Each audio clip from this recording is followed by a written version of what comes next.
Good Inside, a deep summary and life-changing lessons. Bookshare. Audio, welcome to Bookshare Audio. Today, we are diving into one of the most powerful and emotionally transformative parenting books of recent years. Good Inside, a guide to becoming the parent you want to be by Dr. Becky Kennedy. This book is not just about parenting techniques. It is about healing relationships, understanding emotions, building resilience, and learning how to connect deeply with our children and ourselves. Dr. Becky introduces a revolutionary idea that changes the way we think about children, behavior, discipline, and even our own inner struggles. At the center of this book is one simple but profound belief. Every child is good inside, and perhaps even more importantly, every parent is good inside too. Throughout this summary, we will explore the key lessons, principles, and emotional wisdom from this incredible book and discover how it can completely transform family relationships and personal growth. Let's begin.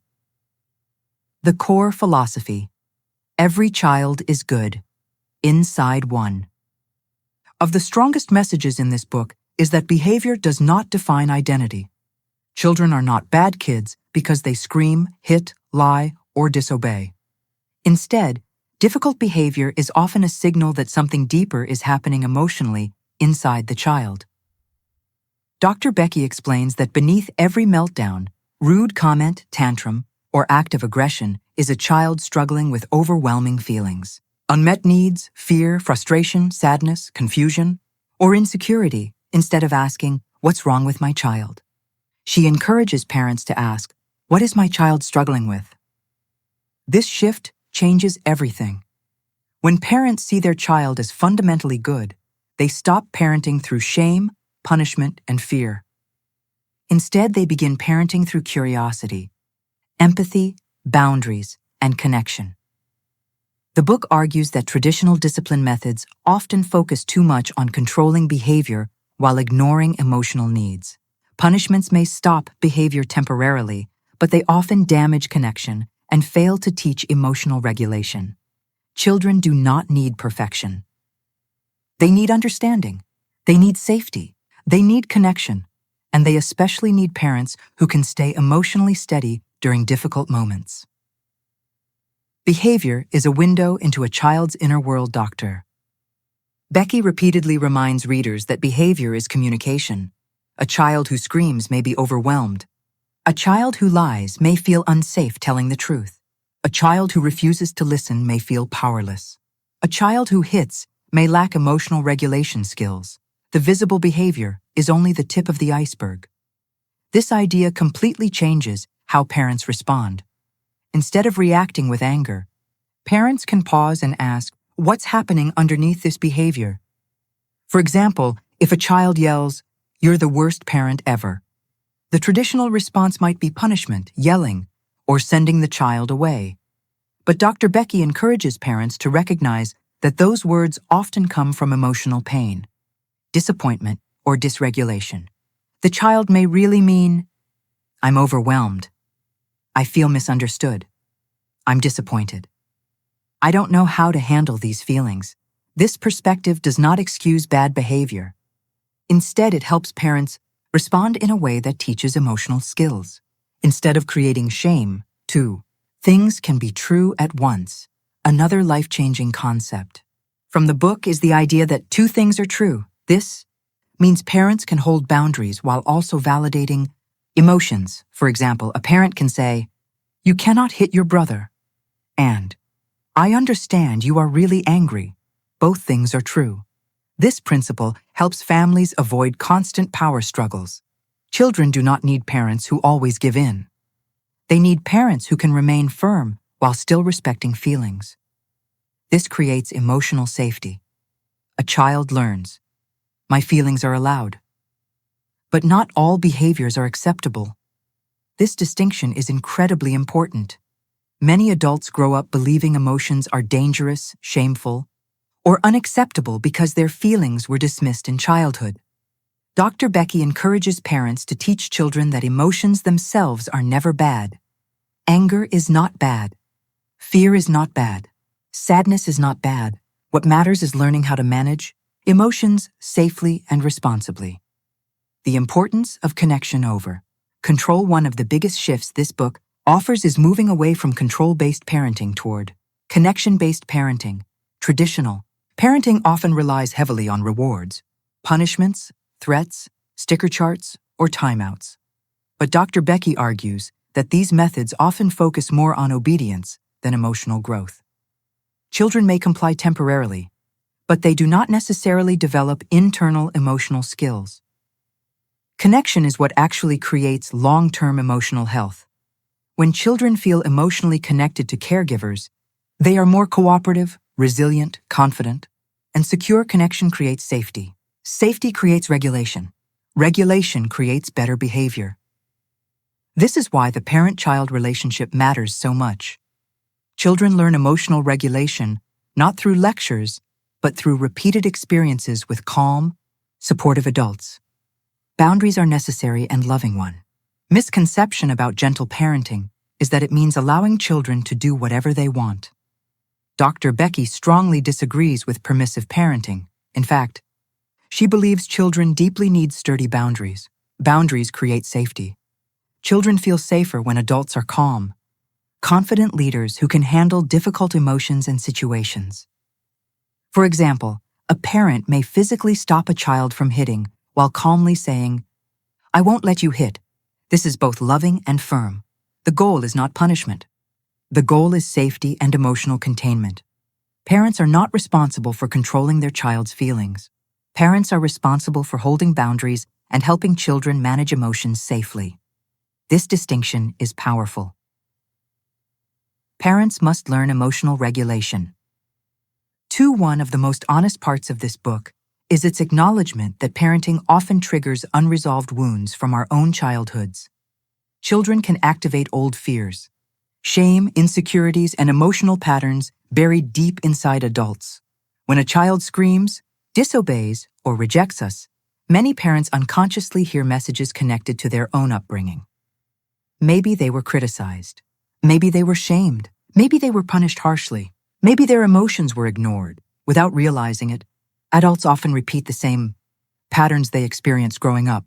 Dr. Becky encourages parents to become cycle breakers. This means becoming aware of inherited emotional patterns and consciously choosing healthier responses. It means learning to regulate ourselves before reacting to our children. Because children do not need perfect parents. They need parents who can repair after mistakes. One of the most healing concepts in the book is this: you can mess up and still be a good parent. Repair matters more than perfection. A sincere apology from a parent can teach accountability, emotional honesty, and connection far more effectively than pretending mistakes never happen. Shame damages emotional growth. The book strongly warns against shame-based parenting. Shame sounds like, "What's wrong with you? You're so bad. You always ruin everything. You should know better." Shame attacks identity instead of addressing behavior. And when children feel ashamed, they become defensive, disconnected, or emotionally shut down. Instead of motivating growth, shame creates insecurity. Dr. Becky encourages parents to separate identity from behavior. Instead of, "You are bad," parents can say, "You're having a hard time. This behavior isn't okay. I'm here to help you." This preserves a child's sense of worth while still addressing behavior responsibly. Children grow best when they feel safe enough to struggle, fail, and learn without fearing rejection. Resilience is more important than happiness. Another important message in the book is that parenting should not focus solely on making children happy. Instead, parents should focus on helping children become resilient. A resilient child is not someone who never struggles. A resilient child is someone who believes, "I can handle hard things." This mindset changes how parents approach discomfort. Instead of trying to remove every frustration, disappointment, or challenge, parents can help children move through difficult emotions with support. When parents constantly rescue children from discomfort, children may unintentionally learn, "I cannot handle hard feelings." But when parents stay calm and supportive during emotional moments, children slowly build confidence in their ability to cope. This is one of the greatest gifts a parent can give. The power of validation, is one of the book's most practical and transformative tools. Validation means recognizing another person's emotional experience as real. It does not mean agreeing. It does not mean giving in. It means acknowledging feelings. For example, instead of saying, "There's nothing to cry about," a validating response might be, "You're really disappointed right now." This simple shift changes emotional dynamics dramatically. When people feel emotionally seen, they calm down more easily. This applies not only to children but also to adults, relationships, workplaces, and friendships. Everyone wants to feel understood. Validation helps children develop emotional awareness and trust. It teaches, "My feelings make sense. I'm safe expressing emotions. I am not alone." Parenting is also self-development. Perhaps the deepest message of Good Inside is that parenting is not only about raising children. It is also about raising ourselves. Parenting invites adults to confront their own emotional patterns, fears, insecurities, and coping mechanisms. It challenges patience. It challenges regulation. It challenges identity, but it also creates opportunities for healing. Dr. Becky encourages parents to extend compassion to themselves as well. Parents are human. They get overwhelmed. They make mistakes.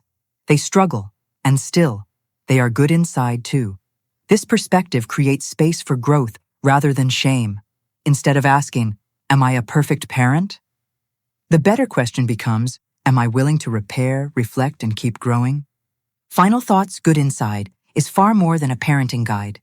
It is a roadmap for healthier relationships, emotional resilience, self-awareness, and human connection. Dr. Becky reminds us that children do not need perfection. They need understanding. They need boundaries with love. They need emotional safety. They need connection. And perhaps most importantly, they need adults who believe they are good inside even during difficult moments. This book teaches that discipline without connection creates fear. But connection with boundaries creates growth. It teaches parents to replace shame with curiosity, punishment with guidance, control with understanding, and in doing so, it offers a new vision of family life, one rooted in compassion, emotional honesty, resilience, and trust. If there is one message to take away from this book, it is this: a struggling child is not a bad child. A struggling parent is not a bad parent. We are all human beings learning how to regulate emotions, navigate relationships, and grow together. And growth begins when we believe that underneath the mistakes, meltdowns, fears, and frustrations, we are all still good inside. Thank you so much for listening to Bookshare Audio. If you enjoyed this book summary and want more deep insights from powerful books, please like, share, and subscribe to the channel. Your support helps us continue bringing meaningful stories and life-changing ideas to listeners around the world. And remember, every child is good inside. Every parent is learning, and every family has the power to grow, heal, and connect. See you in the next Bookshare Audio episode.